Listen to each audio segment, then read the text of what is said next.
Hello everyone, this is Kaushal and welcome to English point. तो जैसा कि डेली क्लास होती है शाम को 8 बजे, तो आज क्लास है आपकी जो सीरीज हम चला रहे थे 100 सेंटेंस की। तो 1 से लेकर के 70 तक हम लोग कंप्लीट कर चुके हैं और आज 71 से स्टार्ट करेंगे।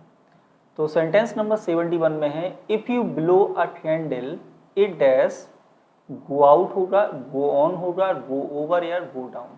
तो ये जो गो के साथ जो आपको वर्ड लगे दिखाई दे रहे हैं, ये कंप्लीट आपके क्या हैं, ये हैं आपके फ्रेजल वर्ब। आपको कमेंट के माध्यम से बताना है कि इसका राइट आंसर सेंटेंस नंबर 71 में क्या है, कौन सी फ्रेजल वर्ब सेंटेंस 71 में करेक्ट यूज की जाएगी। तो सेंटेंस नंबर 71 में जो राइट आंसर आपका यूज होगा ये होगा option number A, it goes out. Clear. Next है सेंटेंस 72। सेंटेंस 72 में आपको क्या करना है, सेंटेंस को असर्टिव बनाना है। अभी सेंटेंस कैसा लिखा हुआ है ध्यान दो।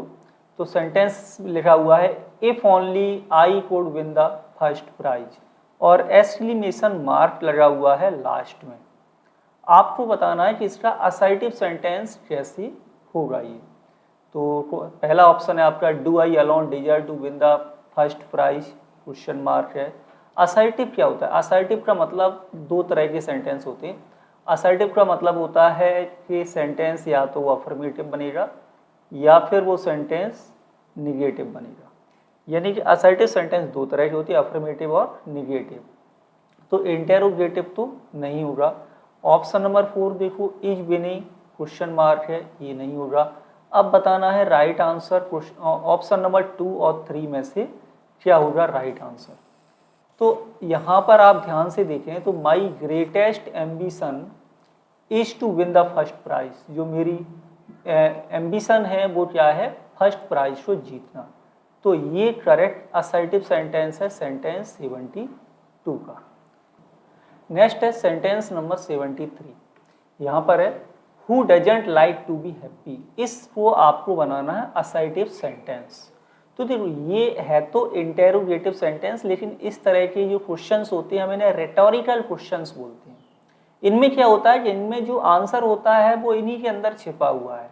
यानी कि जनरल क्वेश्चंस होते हैं जिसका आंसर एवरीवन नोज। तो देखो, who doesn't like to be happy, कौन प्रसन्न नहीं रहना चाहता है, तो everyone liked to be happy. अब सेंटेंस पर ध्यान दो, सेंटेंस आपका लिखा हुआ है प्रेजेंट इंडेफिनिट का इंटेरोगेटिव सेंटेंस है, और ये क्या है, पास्ट इंडेफिनिट।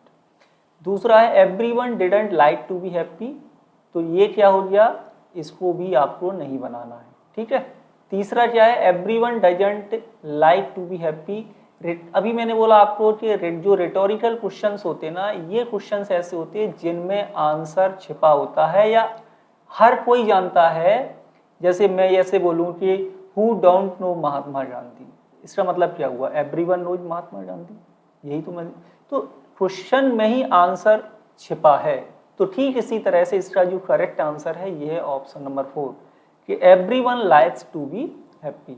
ये इस इंटेरोगेटिव सेंटेंस का असर्टिव हो जाएगा। असर्टिव स्टेटमेंट लिखा है ना, असर्टिव सेंटेंस होती है, ध्यान रहे। और कितने तरह की होती हैं, दो तरह की होते हैं। एक होता है आपका अफर्मेटिव सेंटेंस और दूसरा होता है आपका नेगेटिव सेंटेंस। क्लियर। नेक्स्ट है सेंटेंस नंबर 74। सेंटेंस नंबर 74 में आपको ये क्या बनाना है, सिंपल बनाना है। अभी कैसा लिखा हुआ है, ये क्लॉज लिखा हुआ है, दो प्रिंसिपल क्लॉज हैं और कंजंक्शन से ये जुड़े हुए हैं। मेक हेस्ट और यू विल बी लेट, जल्दी करो या अन्यथा तुम लेट हो जाओगे। यहाँ पर और का मतलब किससे है, और का मीनिंग है अदरवाइज से, अदरवाइज तुम क्या हो जाओगे, लेट हो जाओगे।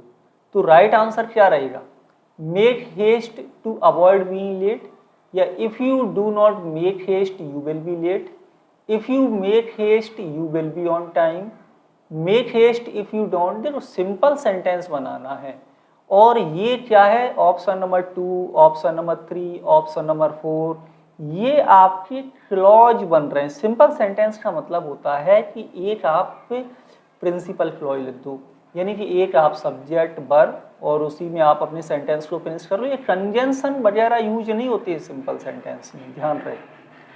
तो ये 3 जो ऑप्शन है ये आपके क्लॉज लिखे हुए हैं। कौन से क्लॉज हैं? ये आपके ये सब ऑर्डिनेट क्लॉज हैं। ये तीनों आपके सब ऑर्डिनेट क्लॉज हैं। सब ऑर्डिनेट क्लॉज में कौन सा क्लॉज लिखा हुआ है? तो यहाँ पर आपके ये एडवर्ब क्लॉज लिखे हुए हैं। और एडवर्ब क्लॉज की बात करें तो ये आपके एडवर्ब क्लॉज ऑफ कंडीशन बना हुआ है। क्लियर है? तो ऑप्शन कौन सा राइट रहा? राइट आंसर रहेगा आपका option number A, first sentence 74 का। और अभी तक आप लोगों ने इंग्लिश पॉइंट चैनल को सब्सक्राइब नहीं किया हो तो प्लीज़ सब्सक्राइब जरूर कर लें। साथ ही साथ क्लास अच्छी लगे ना तो इसे दोस्तों के साथ शेयर जरूर करें। इंग्लिश पॉइंट का ऐप भी डाउनलोड कर सकते हो प्ले स्टोर से, जिसका लिंक नीचे डिस्क्रिप्शन बॉक्स में दिया हुआ है। और वहाँ पर भी आप सभी लोगों के लिए स्पेशल बैच चल रहा है जिस पर आपको लगभग डेली क्लासेस मिलती है, तो उसको जरूर ज्वाइन करें। नेक्स्ट है सेंटेंस 75 में है you must confess your fault to escape punishment. आपको क्या करना चाहिए? कन्फेस, मतलब कन्फेस का मतलब होता है स्वीकार करना, यानी आपको स्वीकार कर लेना चाहिए अपनी फॉल्ट, अपनी गलती को, ताकि आप क्या बच कर सकें? एस्केप हो सकें पनिशमेंट से, आप सजा से बच सकें। इस सेंटेंस को कंपाउंड सेंटेंस बनाना है। अब देखो कंपाउंड सेंटेंस जो हम बनाते हैं ना, वो आपका क्या बनेगा? क्लॉज बनेगा। अभी तो ये सिंपल सेंटेंस लगा है और क्लॉज बनेगा। क्लॉज 3 तरह के होते हैं, एक होता है प्रिंसिपल क्लॉज, कोऑर्डिनेट क्लॉज और सबऑर्डिनेट क्लॉज। तो यहाँ पर ये आपका कंपाउंड सेंटेंस का मतलब कोऑर्डिनेट क्लॉज। तो राइट आंसर देखते हैं क्या होगा। You must confess your fault for escaping punishment. You must confess your fault or you will be punished. If you do not confess your fault, you will be punished, or if you confess your fault, you will not be punished. कौन सा option right रहेगा sentence number 75 में? तो देखो सबसे पहले मैं आपको बता दूं कि जो कोऑर्डिनेट क्लॉज होता है इसमें एक प्रिंसिपल क्लॉज होगा, क्या होगा? प्रिंसिपल क्लॉज, कंजंक्शन होगा, फिर उसके बाद एक और प्रिंसिपल क्लॉज होगा। ठीक है ना? क्लियर? तो यहाँ पर ये जो इफ लगा हुआ है ना, ये आपके ये इसमें if you do not confess your fault, ये आपका सबऑर्डिनेट क्लॉज है जो कि एडवर्ब क्लॉज के अंदर आता है। इफ यू कन्फेस ये सबऑर्डिनेट क्लॉज है, ये आपका प्रिंसिपल क्लॉज है। तो ऑप्शन नंबर 3 और ऑप्शन नंबर 4 नहीं होगी। हमने कहा कंपाउंड सेंटेंस बनाना जिसमें 2 प्रिंसिपल क्लॉज होनी चाहिए, एक आपका कंजंक्शन होना चाहिए। ऑप्शन नंबर 2 राइट आंसर होगा कि you must confess your fault, और मतलब अदरवाइज। अदरवाइज क्या होगा? अदरवाइज तुम्हें सजा दी जाएगी। कोऑर्डिनेट क्लॉज कोऑर्डिनेटिंग कंजंक्शन से जुड़ा होता है। ठीक है? जैसे आप फैन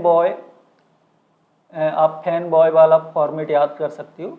चलो आगे बढ़ते हैं। नेक्स्ट है सेंटेंस नंबर 76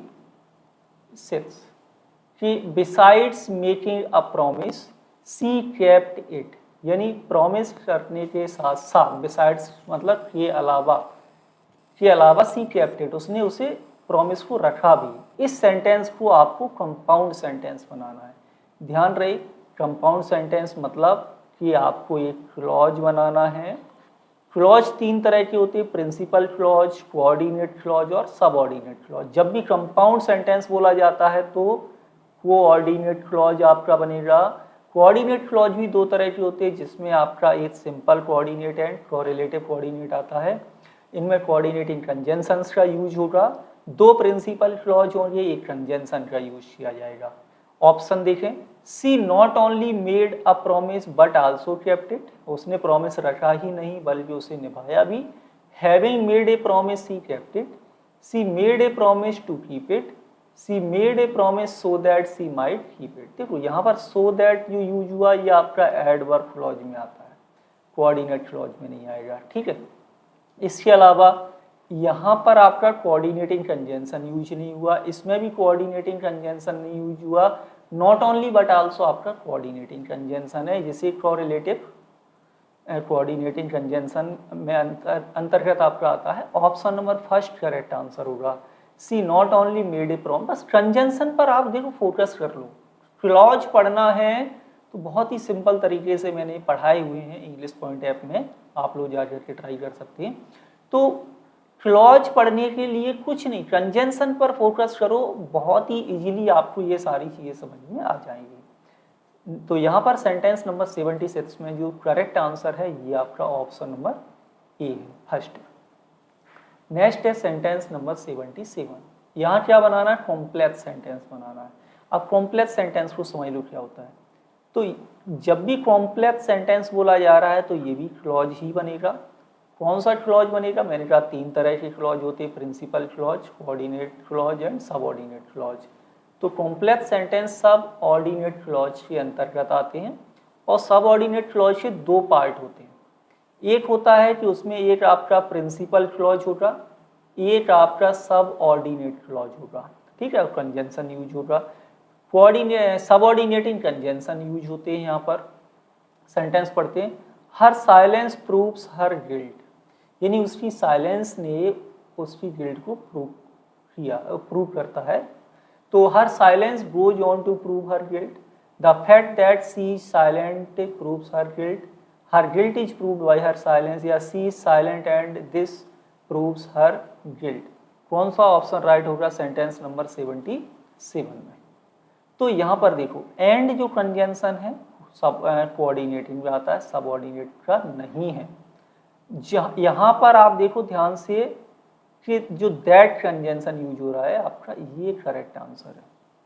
कौन सा क्लॉज बना, ये आपका बन रहा है, देखो मैं यहाँ पर बता दूं कि सबऑर्डिनेट क्लॉज 3 तरह के होते हैं।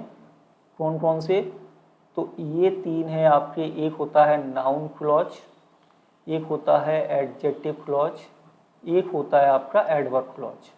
एडजेक्टिव क्लॉज को ही हम रिलेटिव क्लॉज कहते हैं। यहाँ पर दैट आपका रिलेटिव प्रोनाउन है, क्या है ये, रिलेटिव प्रोनाउन यूज हुआ है। और ये आपका डिफाइनर रिलेटिव क्लॉज लिखा हुआ है। रिलेटिव क्लॉज 2 तरह की होती है, एक होता है डिफाइनिंग रिलेटिव क्लॉज, एक होता है आपका non defining relative clause. Simple है। ऑप्शन नंबर राइट होगा सेंटेंस नंबर 77 का, ऑप्शन नंबर 2। नेक्स्ट देखते हैं, नेक्स्ट है सेंटेंस 78। जो very few poets of England are as great as Milton, John Milton की बात हो रही है। इस सेंटेंस को बनाना है कि सुपरलेटिव डिग्री बनाना है। तो ये आपका जो टॉपिक है ये आप ट्रांसफॉर्मेशन में पढ़ते हैं, सेंटेंस ट्रांसफॉर्मेशन में, और डिग्री है। डिग्री कितने तरह की होती है, डिग्री होती है आपकी 3 तरह की, positive degree, comparative degree and superlative degree, ठीक है। अब यहाँ पर जो वेरी फ्यू से स्टार्ट हो रहा है ना, तो ये आपका जो कन्वर्ट होगा ये वन ऑफ प्लस सुपरलेटिव में चेंज हो जाएगा। ऑप्शन देखें, Milton is one of the greatest poet of England, या many other poets of England are as great as Milton, ये नहीं होगा, ये तो सेम है। Milton is not greater than, कौन सा है, कंपैरेटिव है, आपको क्या बनाना है, superlative. All other poets of England are not less great than Milton. Simple है। कौन सा ऑप्शन राइट है, राइट आंसर ऑप्शन नंबर 2। लेकिन यहाँ भी ध्यान रहे, वन ऑफ द सुपरलेटिव और सीधा सुपरलेटिव दोनों का स्ट्रक्चर डिफरेंट है, दोनों में अंतर है, ठीक है। तो यहाँ पे जो राइट आंसर है सेंटेंस नंबर 78 में, ये है आपका ऑप्शन नंबर 1। नेक्स्ट देखिए, नेक्स्ट है sentence number 79। The Times of India is the most popular English newspaper in our country, यानी जो टाइम्स ऑफ इंडिया है ये हमारे देश का बहुत ही पॉपुलर इंग्लिश न्यूज़पेपर है। इसे आपको बनाना है क्या, पॉजिटिव डिग्री। इस समय क्या लिखा हुआ है, मोस्ट पॉपुलर है, यानी कि सुपरलेटिव बना हुआ है। लेकिन यहाँ देखो one of the most popular नहीं लिखा हुआ है ना, यहाँ डायरेक्ट सुपरलेटिव डिग्री है, तो इसके लिखने का जो पॉजिटिव डिग्री बनाएंगे वो चेंज होगा। 78 जैसा इसे नहीं बनाना है। ऑप्शन देखिए, the Times of India is not more popular than any other, than लगा है, पॉजिटिव बनाना है, इसको हटा देते हैं। The Times of India is as popular as any other English newspaper in our country. Okay, no other English newspaper in our country is so popular as the Times of India, and Times of India is excessively popular English newspaper in our country. बताइए right answer sentence number 79 का क्या है। तो यहाँ पर जो आपकी positive degree बनेगी ना, द मोस्ट पॉपुलर न्यूज़पेपर लिखा हुआ है, तो ये बनेगा नो अदर से, कि no other English newspaper in our country, यानी कोई भी इंग्लिश न्यूज़पेपर हमारे देश में इतना पॉपुलर नहीं है जितना कि टाइम्स ऑफ इंडिया। इसका मतलब क्या हुआ कि टाइम्स ऑफ इंडिया हमारे देश में सबसे मोस्ट पॉपुलर इंग्लिश न्यूज़पेपर है। क्लियर है। ऑप्शन नंबर 3 राइट आंसर होगा सेंटेंस नंबर 79 में। और ये ट्रांसफॉर्मेशन डिग्री का है, ध्यान रहे। और डिग्री का ट्रांसफॉर्मेशन हर तरह के competitive exams as well as जो आपके हाई स्कूल इंटर के एग्जाम है स्टूडेंट के, उनमें भी आता है। तो स्टूडेंट्स को ये सारी चीज़ें तो आनी ही चाहिए, बेसिक हैं सारे पॉइंट्स यहाँ पर। नेक्स्ट है सेंटेंस नंबर 80 कि I am certain that you have committed a crime. मुझे पूरा भरोसा है कि तुमने क्राइम किया है। क्या बनाना है? Compound sentence. कंपाउंड सेंटेंस बनाना है मतलब कोऑर्डिनेट क्लॉज आपका यहाँ पर बनेगा कि नहीं? अब बताइए। There is no doubt that you have committed, conjunction से ही पहचान सकते हो कि बनेगा या नहीं बनेगा। You have committed a crime and I am certain of this, तो एंड कंजंक्शन आता है आपका कंपाउंड सेंटेंस में। आई एम सर्टेन ऑफ, कोई कंजंक्शन यूज नहीं हो रहा। I am sure of committed, इसमें कोई कंजंक्शन यूज नहीं हो रहा है। तो करेक्ट आंसर फिर आपका कौन सा रहा? राइट आंसर बस कंजंक्शन देख के ही समझ में आ जाएगा, कोऑर्डिनेटिंग कंजंक्शन है। एंड दैट आपका सबऑर्डिनेटिंग कंजंक्शन है, ये सबऑर्डिनेट क्लॉज है। हमें क्या बनाना है? Compound sentence. कंपाउंड सेंटेंस मतलब coordinate clause. Option number 2 right answer है सेंटेंस नंबर 80 में। तो आज की क्लास आप लोगों को कैसी लगी कमेंट करके बता सकते हो। स्कोर आप बता सकते हो कि जो मैंने आज 10 सेंटेंस बताए, अभी इसके आगे और भी हैं, तो आज आपको कैसी क्लास लगी बता सकते हो, स्कोर बता सकते हो। इसके साथ साथ आज 9 बजे क्लास है, 9 बजे क्लास है इंग्लिश पॉइंट ऐप पर, उसको ज़रूर ज्वाइन करें। और अभी तक चैनल सब्सक्राइब नहीं किया हो तो प्लीज़ ज़रूर चैनल को सब्सक्राइब कर लें। मिलेंगे आपसे अगली क्लास में। Thank you.